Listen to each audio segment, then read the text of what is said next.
Therefore, my brothers and sisters, whom I love and long for, my joy and crown, stand firm in the Lord in this way, my beloved. I urge Euodia, I urge Syntyche to be of the same mind in the Lord.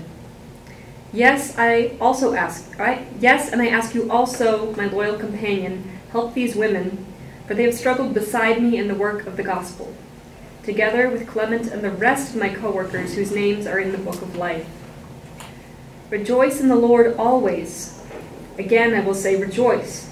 Let your gentleness be known to everyone. The Lord is near. Do not worry about anything, but in everything, by prayer and supplication, with thanksgiving, let your requests be made known to God. And the peace of God, which surpasses all understanding, will guard your hearts and your minds in Christ Jesus. Finally, beloved, whatever is true, whatever is honorable, whatever is just, whatever is pure, whatever is pleasing, whatever is commendable, if there is any excellence and if there is anything worthy of praise, think about these things. Keep on doing the things you have learned and received and heard and seen in me, and the God of peace will be with you. That Philippians passage is nice, isn't it? Help these women, rejoice, thanksgiving, honor, truth, pleasing. Sometimes I think we take snippets like this and sell Christianity through wordsmiths like Paul. I hear writings like this and imagine Paul napping in a field of green grass and surrounded by daisies. Whatever is pure, whatever is pleasing, whatever is worthy of praise. I feel things like this at the beach or in Golden Gate Park surrounded by oak trees and poppies. It's easy to imagine beautiful words coming from a beautiful place. So maybe you're wondering what the heck that poem is doing alongside the flowery language of that Philippians passage. But if you read a little before this passage or delve into the context a bit, you find out that Paul's in prison. Paul's not getting morning light through the stained glass or coffee and fellowship after church. Paul's in prison, and he's not sure if he's going to survive. It's still pretty early in the Christian movement, before any of the Gospels are written, before the Nicene Creed, as little as 20 years after the death of Jesus. Sometimes we imagine ancient as aged, but this church that Paul is writing to in Philippi is a baby. All of the churches at this time are babies. And Paul's in a jail cell, not sure if he's going to survive. He's worried about the legalism that is encroaching on his community. He's worried that he won't be able to see his friends again. He's worried that he won't be able to travel to accomplish his mission as he sees it. He's worried that things are going to end while they're still in the beginning. All I can imagine here is hopelessness.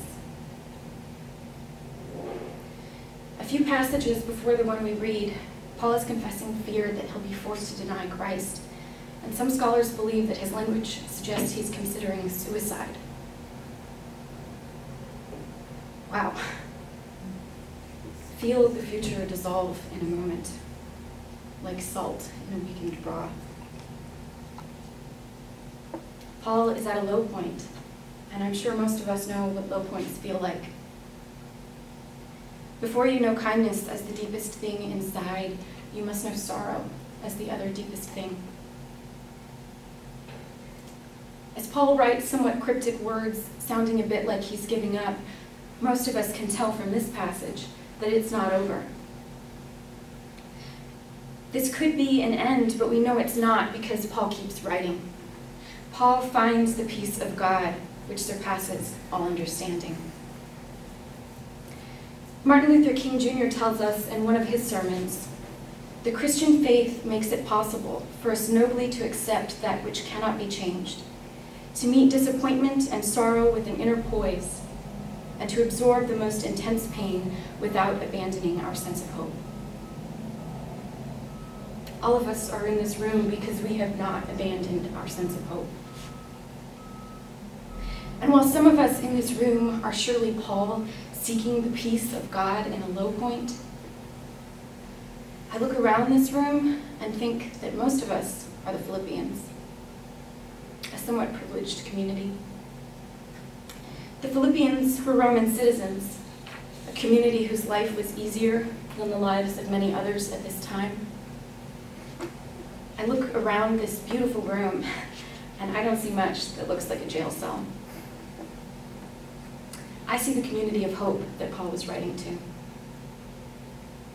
A few years ago, several members of this church went to Central Romero in San Isidro to learn more about the border region and the issues facing it and facing immigrants in our country.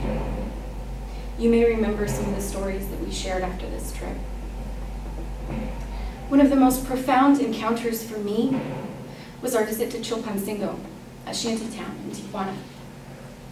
It housed 10,000 families who lived in homes made of garbage. Many of the adults in this community worked in the factories that polluted their water in the area they lived in. They had skin conditions and birth defects and a plethora of other problems.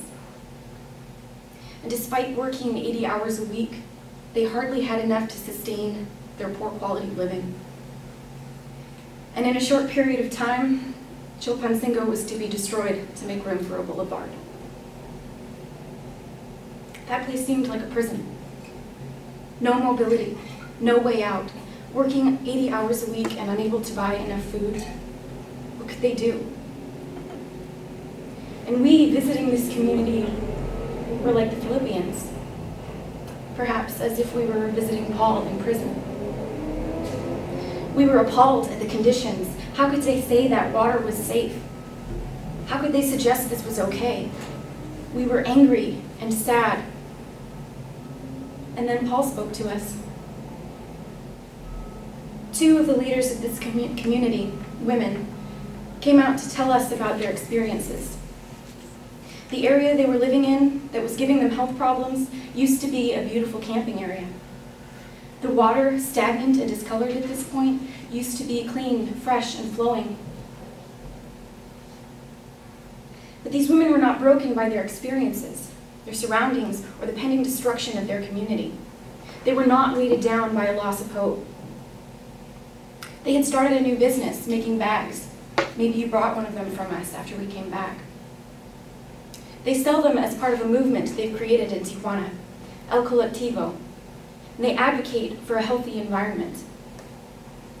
They were finding a new way to restore creation and to provide for their families. And their children, inspired by the efforts of their parents, were now also involved. They were a new generation of leadership. Looking around that town, it could have seemed like it was the end of a beginning. Nothing on the surface of those surroundings seemed hopeful, but there they were. They were Paul, spreading hope, finding hope in jail cells, and somehow passing it on to the Philippians. We privileged Americans with cars and cell phones as we took videos of what was going on. These women and their families, this community, certainly spent time waking up to sorrow.